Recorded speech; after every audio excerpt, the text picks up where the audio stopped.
थाली भरकर लाई रे खीचड़ो, ऊपर घी की बाट की, जीमो मारा श्याम धणी, कर्माबाई रो खीचड़ो। भक्त शिरोमणि कर्माबाई की कहानी राजस्थान और जगन्नाथपुरी की परंपराओं में अटूट श्रद्धा और वात्सल्य यानी कि ममता का प्रतीक है। यह कहानी हमें सिखाती है कि भगवान को 56 भोग की नहीं बल्कि सच्चे प्रेम और भाव की भूख होती है। कर्माबाई का जन्म राजस्थान के नागौर जिले के कालवा गांव में एक जाट परिवार में हुआ था। उनके पिता जीवन राम जी भगवान कृष्ण के अनन्य भक्त थे। कर्मा बचपन से ही अपने पिता को ठाकुर जी की सेवा करते और उन्हें भोग लगाते हुए देखती थी। उनके मन में यह बात बैठ गई थी कि ठाकुर जी ही साक्षात हैं और वे भोजन भी करते हैं। एक बार कर्मा के पिता को किसी जरूरी काम से बाहर जाना पड़ा। जाने से पहले उन्होंने कर्मा को समझाया, बेटी मैं जा रहा हूं, लेकिन तुम रोज सुबह उठकर ठाकुर जी को खिचड़ी का भोग जरूर लगाना।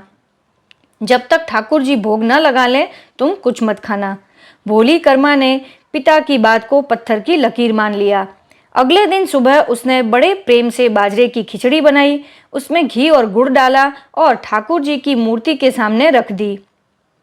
कर्मा थाली रखकर बैठ गई और इंतजार करने लगी कि कब भगवान मूर्ति से बाहर निकलकर खाना खाएंगे। काफी समय बीत गया, लेकिन मूर्ति वैसी की वैसी ही रही। कर्मा की आंखों में आंसू आ गए।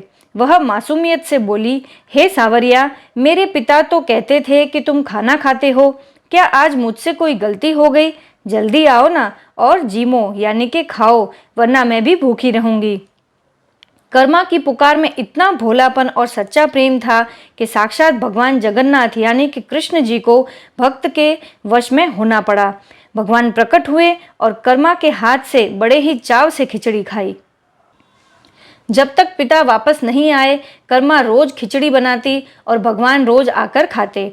जब पिता घर लौटे तो कर्मा ने बताया, पिताजी ठाकुर जी तो रोज खिचड़ी खाते हैं।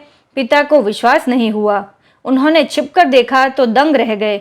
स्वयं प्रभु कर्मा की गोद में बैठकर खिचड़ी खा रहे थे।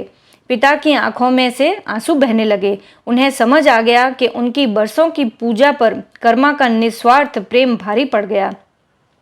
बाद में कर्माबाई जगन्नाथपुरी यानी कि ओडिशा चली गई। वहां वे समुद्र के किनारे एक कुटिया में रहती थी और रोज सुबह खिचड़ी बनाकर भगवान को भोग लगाती थी। कहा जाता है कि एक बार मंदिर के पुजारी ने उन्हें टोका कि वे बिना स्नान किए या कड़े नियमों का पालन किए बिना भोग लगाती हैं। कर्मा ने नियम बनाना शुरू किया, जिससे खिचड़ी बनने में देर होने लगी। इधर मंदिर में भगवान की मूर्त के ऊपर मुख पर खिचड़ी के दाने दिखने लगे।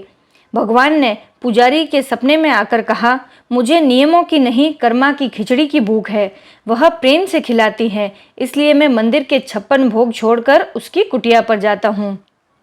कर्माबाई की कहानी का सार यह बहुत ही ज्यादा प्रसिद्ध पद है। थाली भरकर लाई रे खीचड़ो, ऊपर घी की बाट की, जीमो मारा श्याम धणी, कर्माबाई रो खीचड़ो। भगवान को पाने के लिए बड़े बड़े मंत्रों या आडंबरों की जरूरत नहीं है। अगर मन में बालक जैसा भोलापन और अटूट प्रेम हो तो ईश्वर को भी भक्त के सामने झुकना पड़ता है।